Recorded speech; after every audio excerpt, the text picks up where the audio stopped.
جی وعلیکم السلام ورحمۃ اللہ وبرکاتہ. بھائی نے یہ پوسٹ بھیجی ہے جی ایک، جس میں حضرت عائشہ رضی اللہ تعالی عنہ کے حوالے سے ایک روایت درج ہے کہ نبی اکرم علیہ الصلوۃ والسلام نے خطبہ دیتے ہوئے عائشہ رضی اللہ عنہ کے حجرے کی طرف اشارہ کیا اور فرمایا کہ اسی طرف سے، مطلب مشرق کی طرف سے فتنے برپا ہوں گے. 3 مرتبہ آپ علیہ السلام نے اسی طرح فرمایا کہ یہیں سے شیطان کا سر نمودار ہوگا. اچھا جی محترم بھائی، یہ روایت صحیح بخاری کے اندر 3104 نمبر پر موجود ہے. عبداللہ بن عمر رضی اللہ تعالی عنہما وہ بیان کرتے ہیں کہ نبی اکرم صلی اللہ علیہ وآلہ وسلم نے خطبہ دیا. کس طرح؟ قام النبی صلی اللہ علیہ وسلم خطیبا فاشار نحو مسکن عائشہ فقال ہنا الفتنۃ ثلاثا من حیث یطلع قرن الشیطان، کہ آپ نے خطبہ دیتے ہوئے عائشہ رضی اللہ تعالیٰ عنہ کے حجرے کی طرف اشارہ کیا اور فرمایا کہ اسی طرف سے، یعنی مشرق کی طرف سے فتنے برپا ہوں گے. 3 مرتبہ آپ علیہ السلام نے اسی طرح فرمایا کہ یہیں سے شیطان کا سر نمودار ہوگا. ہاں جی، یہ امی عائشہ صدیقہ رضی اللہ تعالی عنہا کا حجرہ اس وقت نبی علیہ الصلوۃ والسلام جہاں پر یہ بات کر رہے تھے اور آپ کا جو اشارہ تھا تو وہ مشرق کی طرف تھا نا. مطلب یہ ہے کہ وہ اصل بات یہ ہے کہ یہ مشرق کی طرف سے فتنے رونما ہوں گے. اس میں کوئی بندہ یہ نہ سمجھ لے کہ امی عائشہ صدیقہ رضی اللہ عنہ کے حجرے کی بات ہے. حجرے نہیں، یہ اصل میں حجرہ جو ہے اس وقت جب بات ہو رہی تھی تو یہ مشرق کی طرف آ رہا تھا، تو آپ نے ادھر اشارہ کیا. تو جو راوی ہے انہوں نے جب بات بیان کی ہے تو یہ ذکر کر دیا کہ آپ علیہ الصلوۃ والسلام نے امی عائشہ صدیقہ رضی اللہ عنہ کے حجرے کی طرف اشارہ کیا اور پھر یہ بات بیان فرمائی کہ ادھر سے، مطلب مشرق کی طرف سے. تو یہ صحیح حدیث ہے بخاری کے اندر. السلام علیکم ورحمۃ اللہ وبرکاتہ.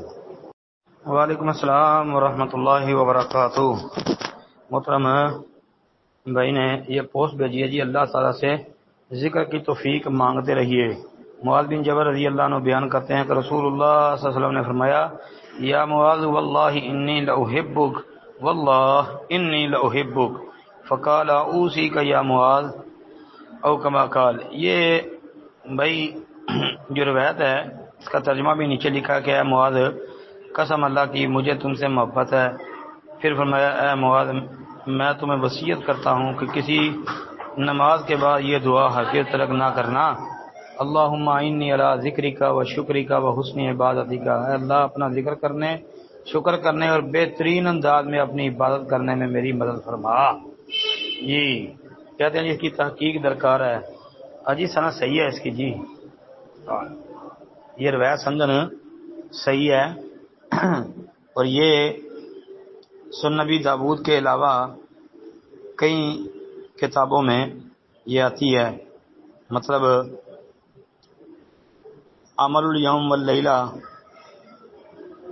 امام نسائی رحمۃ اللہ علیہ کی، اس میں بھی یہ موجود ہے 109 نمبر پر. اس کے علاوہ یہ صحیح ابن حبان کے اندر یہ 2020 نمبر پر موجود ہے. اور اس کے علاوہ مستدرک حاکم میں یہ 5194 نمبر پر موجود ہے. تو یہ صحیح روایت ہے.